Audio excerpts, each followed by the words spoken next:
¿Alguno que conteste? Sí, sí. Sí, sí. Perfecto. Bueno, el trabajo práctico 8, el objetivo del trabajo es hacer un proyecto de pavimento urbano y con sus desagües pluviales. Voy a compartir la pantalla.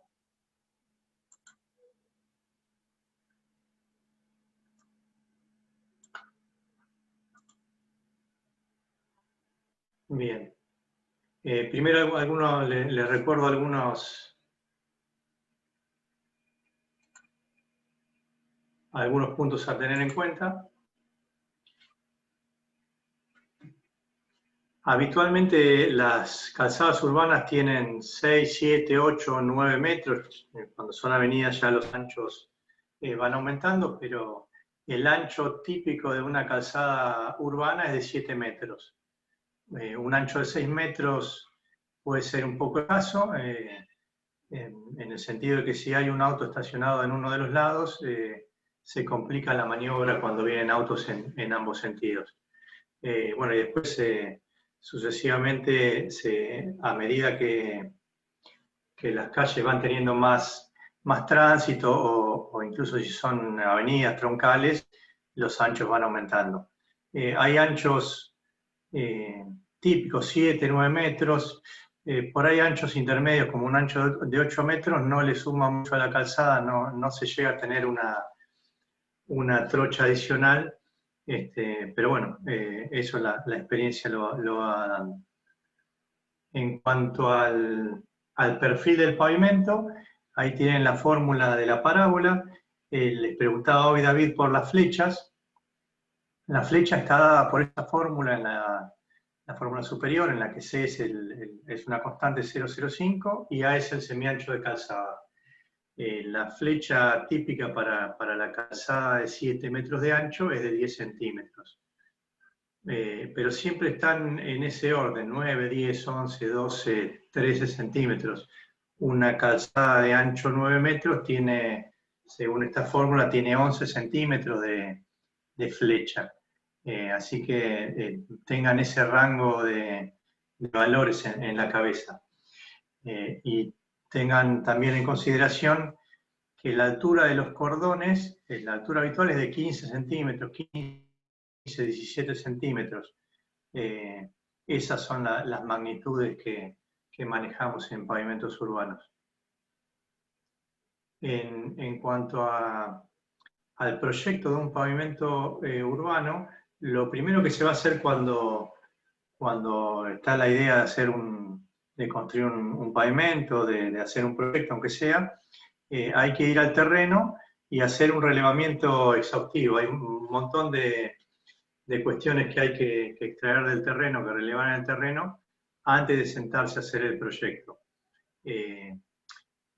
La idea es, bueno, por supuesto, saber todos los hechos existentes que me puedan determinar alguna particularidad y tener los elementos para hacer sobre todo el proyecto hidráulico. Lo primero que se hace es un relevamiento topográfico, en el cual se levantan las cotas en el centro de bocacalle, las bocacalles transversales. Yo lo que tengo que lograr es delimitar la cuenca de aporte o las cuencas, subcuencas que hay en la zona en la cual yo estoy proyectando mi pavimento. Puede haber una cuenca, varias cuencas. Eso surge de un relevamiento que mientras más extensivo y más general sea, mejor. Pero de mínima yo relevo los centros de calle y de las calles laterales también. Por supuesto, si hay hechos existentes, los relevo. Un punto fundamental es si existen pavimentos a los cuales yo tengo que empalmar, bueno, esa cota de pavimento define el arranque de mi pavimento, ¿verdad? Los perfiles transversales, habitualmente se hace un perfil transversal a mitad de cuadra y también perfiles transversales a fines de cada cuadra. Pero fundamentalmente el perfil transversal de mitad de cuadra, la idea, el objetivo que tiene es tener una idea del movimiento del suelo que voy a tener una vez que yo a ese perfil existente le superponga mi perfil transversal proyectado. Los tipos de pavimento es un dato adicional, si es un pavimento asfáltico, un pavimento de hormigón. Los umbrales de cada propiedad, el dato fundamental es la cota del umbral. Ustedes saben que mi proyecto de pavimento, lo fundamental que tiene que procurar es que ningún umbral quede por debajo de la cota del proyecto. Esto considerando las pendientes, la altura del cordón y la caída en la propia vereda.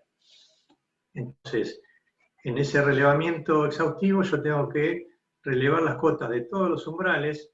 Digo de todos los umbrales, por ahí hay umbrales que evidentemente no son los que van a definir el proyecto. Los umbrales que hay que tener en cuenta sobre todo son los umbrales bajos. Pero a priori cuando uno va tomando los distintos niveles en ese relevamiento, puede ser que no tenga tan claro cuál es el umbral que me determina, o digamos, hay una cuestión que después puede surgir en el gabinete, en la oficina. Bueno, a los umbrales hay que tomarles la cota, la progresiva, por ejemplo, por supuesto eso se va haciendo con determinadas metodologías. ¿Y qué tipo de umbral es? Si es un umbral de una casa consolidada, si es un umbral de tierra, si es una entrada de auto, para tener en cuenta al momento de proyectar. Todos los elementos existentes de desagües pluviales, si existen alcantarillas, sumideros, en parte yo relevo todo lo que veo y en parte también tengo que hacer un relevamiento de hechos existentes, pidiendo datos, bueno, en la municipalidad, en la dirección de hidráulica. Si hay algún conducto pluvial enterrado, por supuesto que no se ve a simple vista, surgirá de ese tipo de relevamiento o de estudio de la zona. Por supuesto que un municipio tiene bastante actualizada esta información, pero bueno, nunca está de más. Siempre hay obras nuevas que por ahí uno no las tiene catalogadas.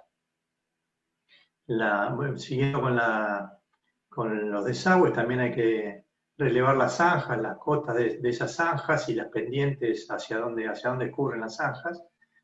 Y después todo otro hecho existente que me pueda influir en mi proyecto. Si hay árboles, postes o cualquier cuestión que no pueden estar dentro de la traza de mi pavimento porque van a ser elementos que, llegado el caso, voy a tener que remover y todo eso tiene su costo.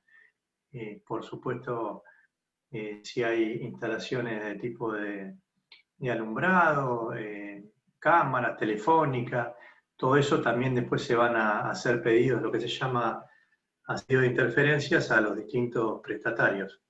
Toda esa información hay que recabarla para tenerla en cuenta al momento de hacer un proyecto.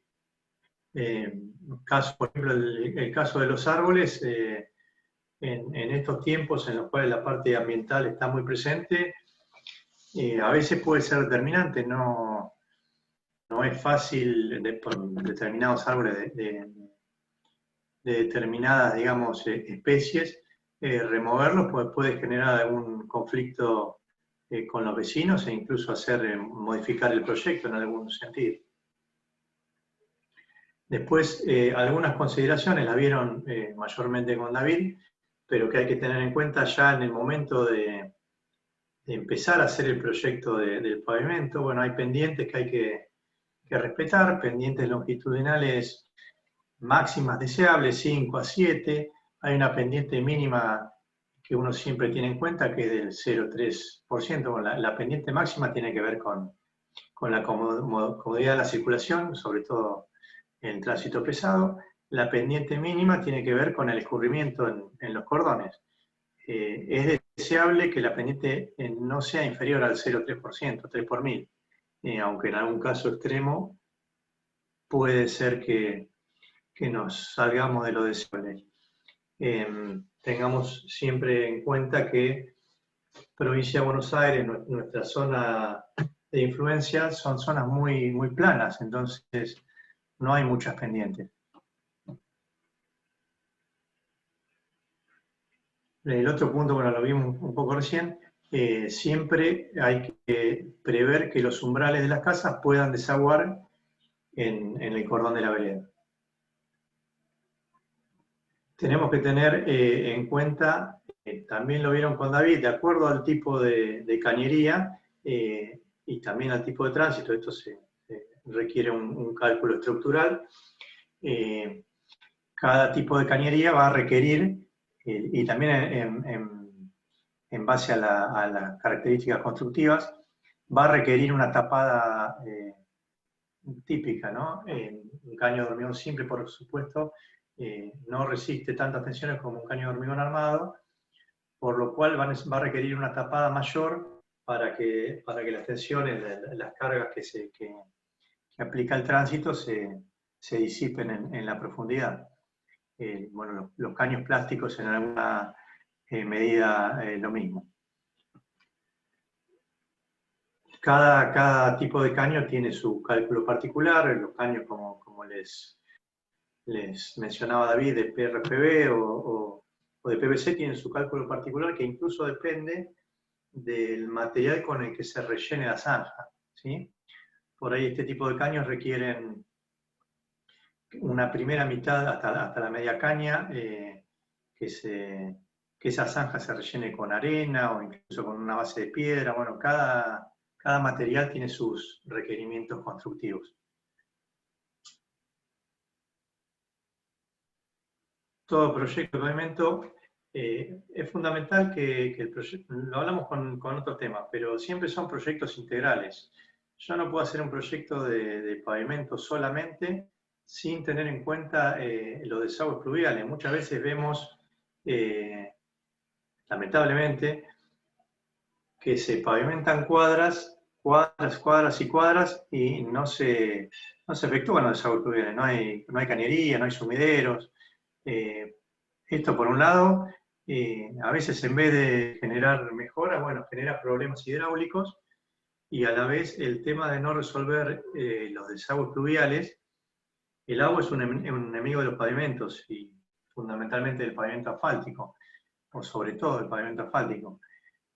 Así que un desagüe pluvial o un proyecto pluvial, de desagües pluviales mal resuelto también afecta la vida útil del propio pavimento. Así que es algo que va de la mano y que hay que tenerlo en cuenta. Ahí vieron, parte de las recomendaciones es que el escurrimiento superficial no supere las 2-3 cuadras, 300 metros. Yo diría que 2 cuadras es una buena medida.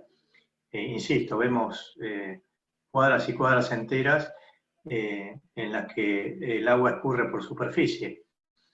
Eso es un mal proyecto de pavimento y de desagües. ¿Y qué es lo que pasa? Nosotros tenemos contemplado ese canal triangular en los 0,60 centímetros de ancho de la cuneta, o el metro, pero 0,60. A la medida que el escurrimiento superficial se va alargando en longitud, yo voy requiriendo ese canal triangular, lo haciendo cada vez más ancho. Va invadiendo la calzada, entonces ahí viene el peligro para los conductores, bueno, incluso en la parte peatonal, cuando hay una lluvia fuerte, saltar del cordón a la calle para cruzarla es un peligro, porque se generan canales de mucho más de 1 metro. Incluso, bueno, en el extremo, el propio pavimento pasa a funcionar como un canal.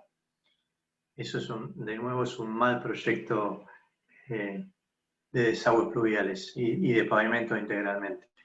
Lo mismo con los sumideros. Cuando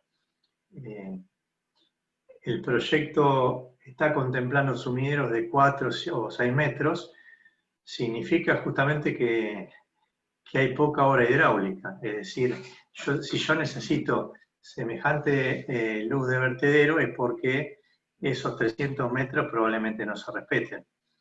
Entonces ese sumidero está tomando agua de 5 o 6 cuadras y más también, contando las transversales, con lo cual, de nuevo, es un mal proyecto. Nosotros siempre tenemos que Lo habitual, el sumidero típico es el de 2 metros. El sumidero LB 1 metro, más allá de que por cálculo pueda dar, el costo no es mucho mayor que el de 2 metros, habiendo ya construido la cámara y demás. Es conveniente, uno siempre está más seguro teniendo un sumidero de 2 metros. Pero bueno, sumideros LB2 y LB3 o S2, S3, como se llaman también, son los más habituales y es recomendable que sea así. En cuanto a la altura de la boca del sumidero,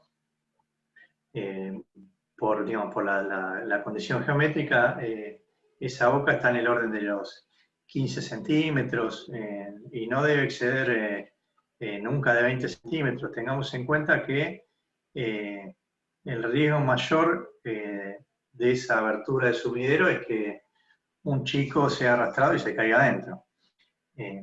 Así que hay que limitar esas alturas del sumidero. En los LB de 6 metros, 4 metros, por ahí en el medio del sumidero requiere también una altura superior, por la propia olla del sumidero va obligando a esas alturas, pero no es recomendable que se superen esos valores. El otro punto a tener en cuenta, también lo vieron recién, el coeficiente de escorrentía, bueno, también como parte del relevamiento, estoy hablando de relevamiento de datos, uno tiene que conocer el código de zonificación urbana para saber qué uso, qué construcciones se permiten, qué densidad de construcción se permite, y en base a eso limitar o definir el coeficiente de escorrentía promedio que uno puede llegar a usar. Y siempre teniendo en cuenta el final de el total de la vida útil, pero en el final de la vida útil pasa a veces que zonas poco pobladas, después por alguna cuestión inmobiliaria, cambian su densidad, se impermeabilizan y los conductos pluviales que por ahí en su momento fueron proyectados con algún coeficiente de escorrentía que preveía mucha área verde, mucha infiltración, bueno, se impermeabilizó la zona y la obra hidráulica ya no da abasto. Bueno, eso hay que contemplarlo también, aunque en algún cambio de uso del suelo puede suceder, ¿no? Bueno, vamos al trabajo práctico. A ustedes se les va a dar una planimetría urbana en la cual, por supuesto, el objetivo del trabajo es efectuar el proyecto de pavimento y el proyecto de desagües pluviales. Para esto, bueno, ahí están los detalles, el paso a paso del proyecto que van a tener que efectuar. Van a tener que estudiar los datos de la planimetría, ver los escurrimientos de las calles. No hay una única solución, es en muchos casos prueba y error, tienen que, con las consideraciones que vimos recién, en cuanto a pendientes, en cuanto a tapadas, tienen que probar un esquema de pavimento y ver si cumple. De pavimento me refiero al sentido de los escurrimientos, ¿verdad? En el práctico van a tener que definir las cotas de los pavimentos, los conductos pluviales que vayan a proyectar, los sumideros con sus dimensiones, con su longitud de vertedero. Tienen que efectuar plano de replanteo y plano de perfil longitudinal con modelo que les vamos a pasar, y agregar todo proyecto siempre viene con los planos, o por lo menos todo pliego, viene con los planos tipo. Bueno, en el práctico los van a incorporar, yo se los pasé ya por mail. Entonces, los datos van a ser la planimetría que ahora vamos a ver. Vamos a adoptar anchos de calzada de 7 metros. El ancho de calzada es una definición, bueno, que tiene que ver con el tránsito, o muchas veces es una definición del municipio, qué anchos quiere tener en su trama urbana. Tiene que ver, por supuesto, con los tránsitos permitidos, pero digamos que es una definición previa, no surge del relevamiento, sino es una definición de planeamiento urbano. De nuevo, la pendiente mínima recomendada, 0,3%. Vamos a tomar para este tipo de de proyecto para este tipo de construcción, una recurrencia de 2 años. Esto quiere decir que tormentas mayores a la recurrencia van a generar algún inconveniente, pero bueno, la idea es que sean inconvenientes menores, ¿verdad? Por supuesto, si viene una tormenta de recurrencia a 50 años, puede ser que la calle esté con más agua de la que debiera, pero bueno, tampoco uno puede proyectar los pluviales para tales recurrencias. Y como coeficiente de escorrentía promedio, esto, como les digo, este dato también se define en base a la zonificación, al uso del suelo. Para el práctico vamos a adoptar un valor de 0,70. Cada grupo va a tener su planimetría, siempre con este esquema de cuadras. Ustedes fíjense, bueno, acá no está la referencia, las tienen en los planos, pero lo que es rayado es pavimento existente, y ustedes, bueno, el enunciado se los dice, van a tener que proyectar la calle del medio, calle 2, yo no sé si puse 2, sí, calle 2, de punta a punta, la calle 45 y la calle 47, con sus respectivos pluviales. Estas dos calles seguirán siendo de tierra. ¿Sí? Bueno, acá tienen que vincular pavimento con pavimento. Esto es una planimetría. Cuando uno hace un relevamiento previo al proyecto, primero está la decisión de pavimentar tales cuadras. El topógrafo, el ingeniero, quien sea, va y hace el relevamiento, obtiene, entre otros, todos estos datos. Fíjense, espero que se vea por la escala, pero si no tienen el plano, bueno, están las longitudes. En realidad en la planimetría, si esa escala no hace falta acotar las longitudes, pero bueno, en este caso, al visualizarlo lo saqué de escala, así que están las longitudes entre líneas municipales. Bueno, explico cosas básicas, pero bueno, estas son las líneas municipales. Se relevan, este símbolo es el símbolo de los umbrales, con que se grafican umbrales izquierdos y derechos, tanto en planta como van a ver después en perfil longitudinal. Entonces está cada perfil con su cota asociada. Están, por supuesto, yo relevo las cotas a las cuales voy a tener que llegar a las cotas de los existentes son fundamentales. De cotas, sí, ahí me sale de nuevo conexión inestable. Fíjense, las cotas que tienen una raya, un subrayado, son cotas existentes. Y las cotas que no lo tienen, me refiero al pavimento o a la zona de calle. Las cotas que no lo tienen son cotas de proyecto. En este caso como es relevamiento, está solamente la cota de lo existente. Entonces tenemos, como les dije, lo primero o una de las primeras cosas que se hace es tomar la cota de todos los puntos de esquina. En el cruce de los ejes yo tomo cota, bueno acá no porque ya está fuera de mi zona. Con esas cotas de esquina, yo lo primero que tengo es una idea de hacia dónde es el escurrimiento general de la zona. Un buen proyecto de pavimento acompaña el escurrimiento de la zona. Bueno, tiene su lógica. Si yo me aparto mucho de las cotas topográficas, voy a tener más movimiento de suelo, va a ser un pavimento más costoso. Y además el escurrimiento de las aguas naturalmente va hacia cierto lugar. Fíjense que acá el escurrimiento básicamente es desde 1 hacia 3, acá hay un zanjón que colecta todos los desagües. Y bueno, y acá, si mal no veo, el escurrimiento también parcialmente es hacia ese lado. Pero bueno, básicamente el escurrimiento es hacia el zanjón. por supuesto, un dato fundamental es la cota fondo de zanja, porque va a ser la cota que me limite la cota de fondo de las cañerías que yo proyecte. Entonces, ustedes van a tener que definir las cotas de estos pavimentos y también qué escurrimientos. Traten de proyectar desagües pluviales, no lo hagan todo por superficie.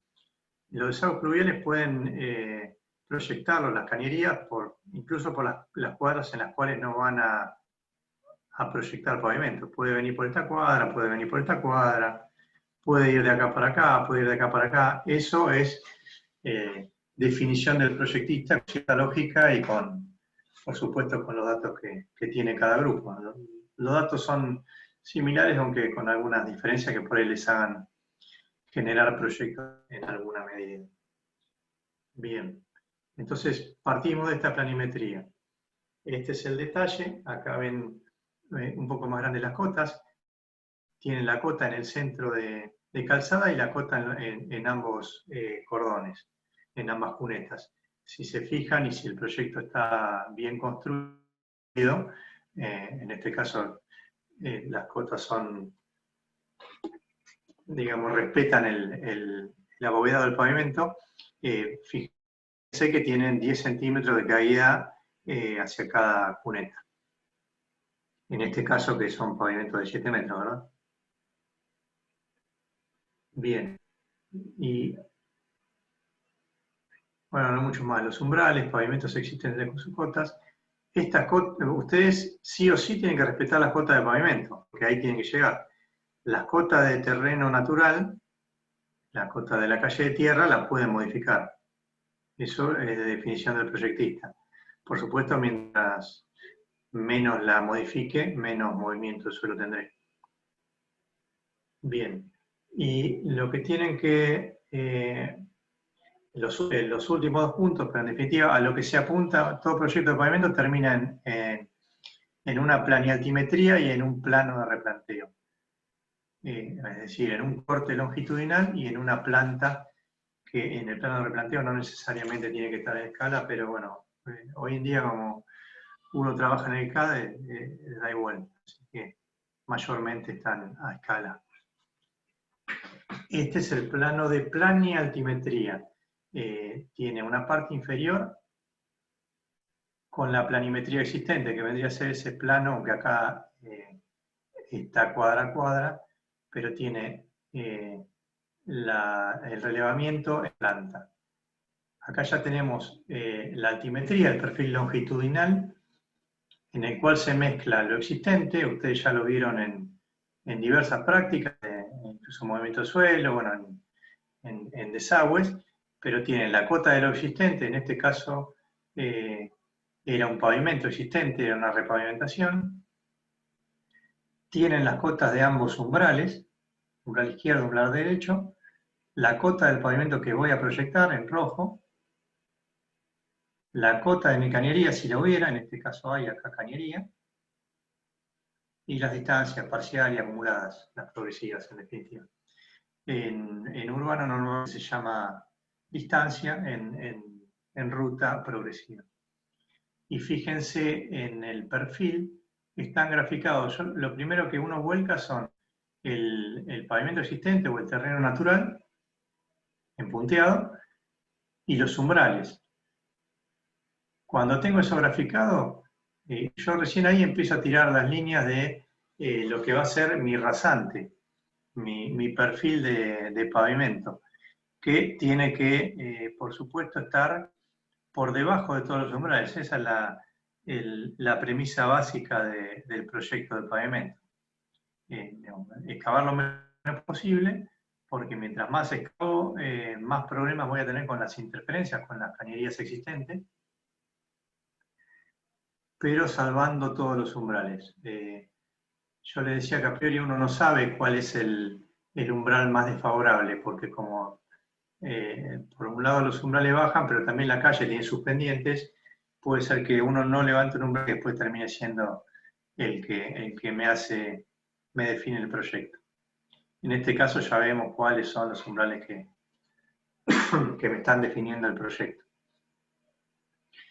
Bueno, acá está el detalle de la planimetría, pero bueno, ya lo vimos. También se marcan, fíjense acá, las zanjas, el umbral, qué número de umbral es. Bueno, estos son umbrales, umbral, es entrada, entrada de auto, entrada de garaje, entrada de tierra. Hay distintas nomenclaturas que se usan, en la referencia nos lo aclararán. Y por último, bueno, el perfil longitudinal, un poco más en detalle.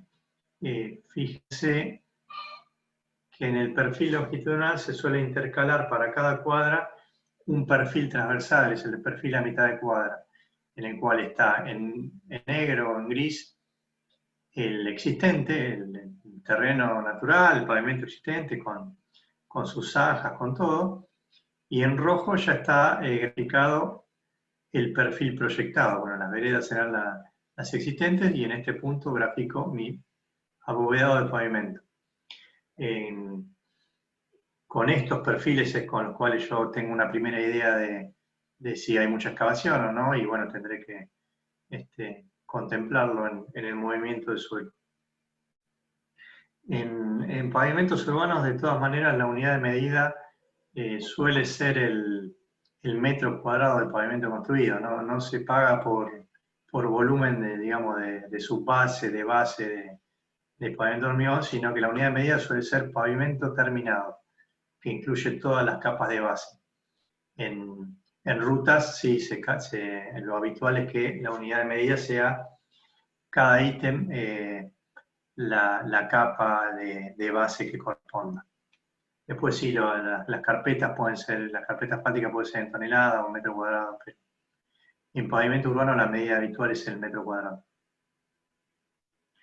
Bien, y por último, el plano de replanteo, que es el plano de lo que voy a construir. Mirando el plano de replanteo es donde yo tengo una idea de qué es lo que voy a construir. Bueno, acá tengo, fíjense que las cotas ya no tienen el rayado, porque es lo que voy a construir. Entonces, en este plano de replanteo tienen que estar volcadas todas las cotas del aguacalle. Ya tiene que estar perfectamente definido para que el constructor no tenga dudas. Acá está, cada punto es una cota proyectada. Si hubiera una aleta acá, habría dos cotas más. Por supuesto, no se pone la del eje porque está el abovedado, ya me define, son 10 centímetros más. Si ustedes ven algunas cotas que están con paréntesis, eso es porque acá hay un quiebre y acá hay otro quiebre. En donde no hubiera quiebre, cambio pendiente, no estarían entre paréntesis. Bien, lo que tienen que ustedes lograr es construir o graficar estos planos. Y lo que siempre, como decía, acompaña a los proyectos son los planos tipos. Acá particularmente puse los planos tipos de sumidero de calle pavimentada que vieron recién, sumideros para calle de tierra, de una entrada, dos entradas, lo que fuere. Van a estar también los planos tipos de cámaras, cámara de inspección, cámara de enlace, los caños de cañería y de todo otro elemento que haya que construir en la obra. Yo no pongo planos tipo de elementos que no vaya a construir. Si no hay sumidero de calle de tierra, no necesito incorporar en el legajo de obra ese plano tipo, por supuesto. Los planos tipo, fíjense que acá en el medio se ve, justamente como son planos tipo, ya me están dando las dimensiones básicas del elemento. En este caso, la excavación requerida, por supuesto, de acuerdo a los diámetros, esto está tabulado, me da los volúmenes requeridos, ya sea simple de armado, de acuerdo al tipo de elemento, las cámaras también les dan la cantidad de armaduras, o sea, esto al ser planos tipo, obras con una tipología repetitiva, me ayuda a hacer mucho más rápido el cómputo métrico, el requerimiento de materiales. ¿Sí? Bien, el práctico básicamente consiste en eso. Ahora vamos a pasar un ejercicio resuelto. También es una planta urbana que, para pasar rápidamente los conceptos que vimos, que que va a ser el desarrollo que ustedes van a tener que llevar en el práctico. Ustedes tienen una planimetría o una planialtimetría, llegado el caso. En este caso hay 4 manzanas. Lo que tienen que definir es, bueno, a partir de las cotas de eje de calle, ustedes ya tienen una idea de hacia dónde es el escurrimiento. Cada manzana, ustedes tengan en cuenta que acá va a haber parcelas. Cada parcela principalmente escurre para el cordón de su frente, pero no, fíjense que no necesariamente debería suceder así. Imagínense una parcela no en zona urbana, sino semiurbana. Este verde podría escurrir para allá. Bueno, eso depende de la topografía, pero como simplificación y como una medida bastante aproximada, se hace un diagrama, se divide en triángulo la manzana y cada triángulo escurre para su frente. Fíjense, acá tienen, es un coeficiente de escorrentía compuesto, ponderado, porque tienen el área impermeable de los pavimentos y el área de las manzanas. Uno puede ser tan fino como quiera en el cálculo de ese coeficiente de escorrentía. Bueno, cada triángulo tendrá su área. Acá ya está preproyectada. Ustedes, lo que yo les decía, en base a las cotas de esquina, ustedes pueden tener una aproximación. Bueno, yo voy a hacer escurrir para este lado, voy a construir estos sumideros y esta cañería. Lo que tenemos que calcular para cada uno de los elementos hidráulicos es el caudal de cálculo para poder proyectarlo, dimensionarlo geométricamente, hidráulicamente. Entonces, bueno, acá tengo las áreas, tengo las medidas, tengo que calcular justamente cuál es el área de aporte para cada elemento. Por ejemplo, para este sumidero, a mí me van a aportar, de acuerdo a los sentidos de escurrimiento que tengo de las calles y de la manzana, me va a aportar este triángulo de manzana, este triángulo de manzana y este otro triángulo de manzana, a este sumidero. Al de enfrente será otra cuestión. Y si yo estoy calculando, bueno, para este caño, yo voy a tener que sumar el caudal que le aporta este sumidero más el caudal que le aporta el sumidero de enfrente. Y para este caño, si tomara carga hidráulica de esta zona, voy a tener que sumarle, llegado el caso, sumidero, otras áreas de aporte. O sea, a cada elemento yo le voy sumando el caudal que trae y el caudal nuevo que recibe superficialmente. Avanzamos. Bueno, ahí está proyectado o preproyectado la obra hidráulica. Puede ser que por cuestiones de cálculo después este preproyecto lo tenga que modificar. Supóngase que el caudal que me llega a este sumidero es excesivo, no va a ser el caso de estas 2 manzanas, pero supóngase que yo traigo 3, 4 cuadras y me queda un LV4 y yo no quiero proyectar o construir el LV4, bueno, tendré que construir una cañería más larga hacia la siguiente cuadra. Bueno, eso es un prueba y error en algún punto. Bien, a este sumidero le aportan determinadas áreas que tendré que ir determinando con sus pendientes de caída. Cada triángulo de aporte lo tendré que calcular. Seguimos con el proyecto. Bueno, tendré que medir longitudes y pendientes, por eso el relevamiento, mientras más exhaustivo, mejor. Yo ya tengo relevadas las cotas de esquina, las cotas de centro del pavimento, tengo un montón de cotas relevadas que me van a permitir, bueno, calcular longitudes, calcular pendiente entre este punto y este punto. Lo propio por el otro camino y lo propio por el otro camino. Lo que tenga para cada uno de los caminos es su delta H y su pendiente, por supuesto.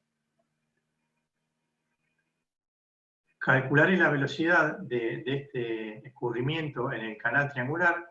Nosotros, como perfil de pavimento, el canal triangular prevé 1 metro de ancho. Nosotros lo vamos a limitar a 0,6 porque 1 metro de ancho de cada lado en una calzada de 7 metros me están quedando 5 metros. Si hay tránsito de los dos lados, bueno, la rueda externa de los autos va a estar sobre el agua, sobre el canal. Entonces hay riesgo de que el auto patine, de que haya hidroplaneo. Entonces nosotros vamos a considerar este canal de 0,60 de ancho por 5 centímetros de alto. En el caso de que es lo habitual, hormigón con su N de Manning, con Chessy Manning voy a calcular la velocidad en cada cuneta. Yo la voy calculando en cada cuneta, ¿verdad? En base a los datos de pendiente y longitud. Y con esa velocidad, bueno, Chessy Manning, longitud sobre velocidad va a dar el tiempo de concentración parcial en cada cuneta. Y acumulándolo, tendré el tiempo de concentración total. Acá hay un punto a tener en cuenta. Nosotros estamos escurriendo las aguas que caen en los predios, en los terrenos. Estos tiempos que consideré son sobre cuneta. A ese tiempo habitualmente se le suman de 3 a 5 minutos, que es el tiempo en que se demora el agua en salir de los predios, de las viviendas. Tengan en cuenta que el agua cae en un techo, baja por una bajada pluvial, por canaletas, y después escurre internamente en el predio, sale por los albañales, por las cañerías, hasta desembocar en el cordón. Bueno, ese tiempo se considera entre 3 y 5 minutos, 180 segundos es una buena medida a tener en cuenta. Entonces, ese tiempo se lo sumo a los tiempos que calculo. Nosotros necesitamos calcular el tiempo de concentración total, que será el del camino más largo, camino hidráulicamente más largo. Entonces yo, volviendo para atrás,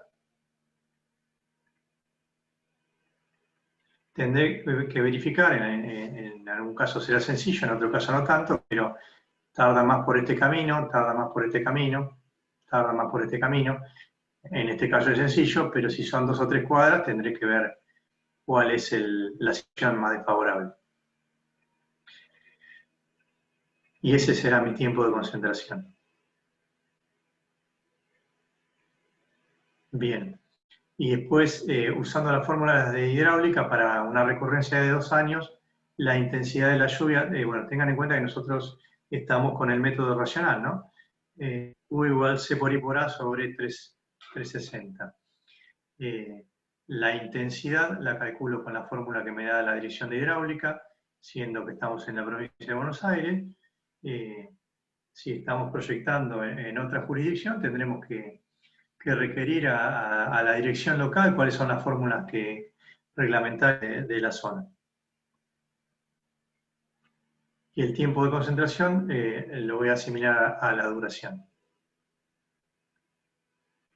Bien. El coeficiente de correntía, ya les digo, tienen que calcular el ponderado de acuerdo a las áreas que tengan, impermeable y permeable. Acá hay una metodología.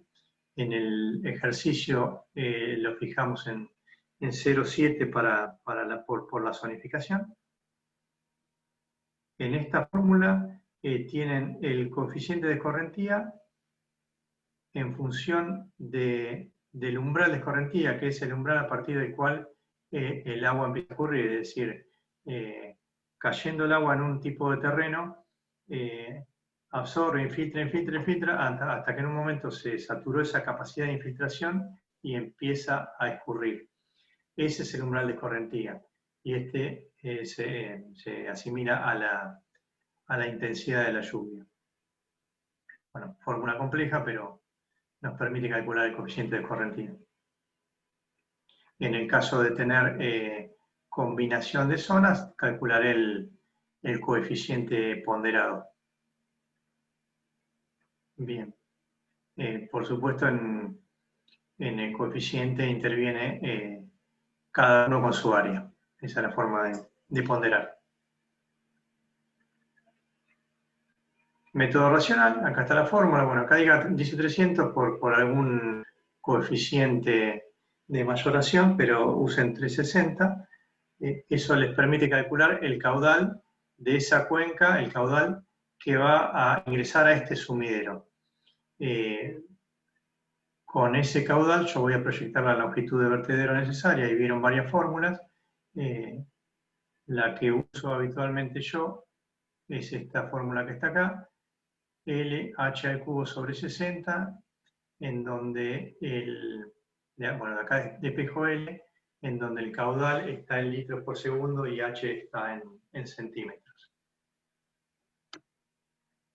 Con esto ya dimensiono la longitud requerida de vertedero. Para el caso de ustedes, en el cual van a hacer, por supuesto los vertederos son de metro en metro, de 1 metro, 2 metros, 3 metros.